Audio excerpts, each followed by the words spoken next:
नमस्कार साथियों, स्वागत है आपका दिनेश एकेडमी यूट्यूब चैनल। तो आज के इस वीडियो में हम कुछ ऐसे शब्दों को देखने वाले हैं कि किस शब्द के लिए किस शब्द का प्रयोग किया जाता है। तो शुरू कर लेते हैं आज का ये वीडियो। जैसे प्रमाण द्वारा सिद्ध करने योग्य के लिए किस शब्द का प्रयोग होता है, तो ये होता है हमारा प्रमेय। ऐसे ही दूसरा जो शब्द है कि संध्या के बाद व रात्रि के पूर्व का समय क्या कहलाता है, तो ये कहलाता है प्रदोष या फिर पूर्व रात्रि। उसके बाद नेक्स्ट है कि ज्ञान नेत्र से देखने वाला अंधा व्यक्ति क्या कहलाएगा, तो ये कहलाएगा प्रज्ञा चक्षु। उसके बाद नेक्स्ट जो प्रश्न है कि सभा में विचारार्थ प्रस्तुत बात को क्या कहते हैं कहा जाएगा, तो इसको कहा जाएगा प्रस्ताव। अभी जो एसआई और पुलिस कांस्टेबल का जो पेपर होने वाला है, तो उसमें शायद ये जो है हिंदी से संबंधित जो ये शब्द हैं जिसके लिए किस शब्द का प्रयोग किया जाता है, तो उस पेपर के लिए ये जो प्रश्न है ये काफ़ी महत्वपूर्ण रहने वाले हैं।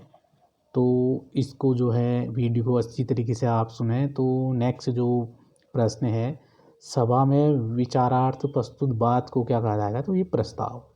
उसके बाद नेक्स्ट है कि हाथ से लिखी गई पुस्तक के लिए क्या शब्द होगा, तो ये होगा पांडुलिपि। उसके बाद नेक्स्ट प्रश्न है कि किसी परिश्रम के बदले मिलने वाली राशि क्या कहलाती है, तो ये कहलाती है पारिश्रमिक।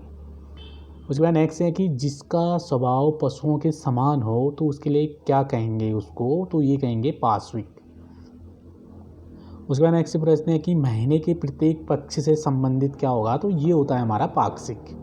उसके बाद नेक्स्ट प्रश्न है कि किसी विषय का पूर्ण ज्ञाता क्या कहलाएगा, तो इसके लिए जो कहलाएगा वो पारंगत। उसके बाद नेक्स्ट प्रश्न है कि जिसमें से आर पार देखा जा सकता हो के लिए क्या होगा, तो इसके लिए होगा हमारा पारदर्शी। उसके बाद नेक्स्ट है कि जो परलोक से संबंधित हो, तो उसको क्या कहेंगे, तो ये कहेंगे पारलौकिक। उसके बाद नेक्स्ट जो प्रश्न है कि मार्ग में खाने के लिए भोजन को क्या कहेंगे, तो ये कहा जाता है हमारा पाथे। उसके बाद नेक्स्ट प्रश्न है जिसका संबंध पृथ्वी से हो, तो ये कहा जाएगा पार्थिव। उसके बाद नेक्स्ट प्रश्न है ज्ञात इतिहास के पूर्व का समय क्या कहलाता है, तो ये कहलाता है कि ज्ञात इतिहास के पूर्व समय को क्या कहलाएगा, तो ये कहलाता है हमारा प्रागैतिहासिक। उसके बाद नेक्स्ट प्रश्न है कि स्थल का वह भाग जिसके तीनों ओर पानी हो, तो ये कहलाता है प्रायद्वीप। उसके बाद नेक्स्ट है कि जिसको देखकर अच्छा लगे, तो उसको क्या कहते हैं प्रियदर्शी। उसके बाद नेक्स्ट है कि पीने की इच्छा रखने वाला क्या कहलाएगा, तो इसके लिए जो शब्द प्रयुक्त होता है वो होता है पिपासु। उसके बाद नेक्स्ट है कि बार बार कही गई बात को क्या कहेंगे, तो ये इसके लिए जो होता है पुनरुक्ति। उसके बाद नेक्स्ट जो है कि जिसका पुनः जन्म हुआ हो उसके लिए किस शब्द का प्रयोग किया जाता है, तो वो होता है हमारा पुनर्जन्म। उसके बाद जिसका पुनः जन्म हुआ हो, तो पुनः जन्म कहते हैं उसको। उसके बाद अगला जो प्रश्न है कि पहले किया गया कथन क्या होगा, तो ये होता है पूर्वोक्त। उसके बाद नेक्स्ट है कि दोपहर से पहले का समय क्या कहलाएगा, तो वो कहलाता है पूर्वाहन।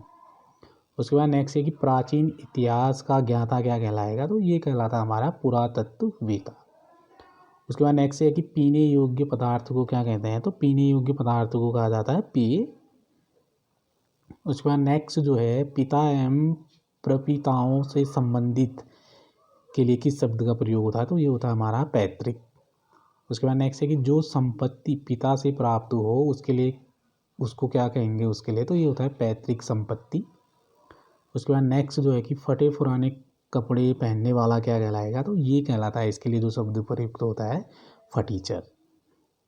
उसके बाद नेक्स्ट है कि केवल फलों पर निर्वाहन करने वाला क्या कहलाएगा, तो ये कहलाता है हमारा फलाहारी। उसके बाद नेक्स्ट है कि फल की इच्छा रखने वाले को क्या कहेंगे, तो इसके लिए जो शब्द प्रयुक्त होता है वो होता है हमारा फलेचू। उसके बाद नेक्स्ट है कि बुरी किस्मत वाले के लिए किस शब्द का प्रयुक्त होता है, तो ये होता है हमारा बदकिस्मत। उसके बाद नेक्स्ट है कि बुरे मिजाज यानी कि आचरण वाला क्या होता है, तो जो बुरे मिजाज यानी कि आचरण वाला जो होता है उसको कहेंगे बदमिजाज। उसके बाद नेक्स्ट है कि सूर्योदय से पहले 2 घड़ी तक का समय क्या कहलाएगा, तो ये कहलाएगा ब्रह्मा मुहूर्त। उसके बाद नेक्स्ट प्रश्न है कि जीवन का प्रथम आश्रम क्या कहलाता है, तो ये कहलाता है हमारा ब्रह्मचर्य आश्रम। उसके बाद नेक्स्ट है कि बहुत विषयों का जानकार क्या कहलाता है, उसके लिए जो शब्द होता है ये होता है बहुतज्ञ। उसके बाद नेक्स्ट है कि जिसने सुनकर अनेक विषयों का ज्ञान प्राप्त किया हो, तो उसके लिए किस शब्द का प्रयुक्त होता है, तो वो होता है बहुश्रुत। उसके बाद नेक्स्ट है कि समुद्र में लगने वाली आग क्या कहलाती है, तो ये कहलाती है हमारी बड़वाहन।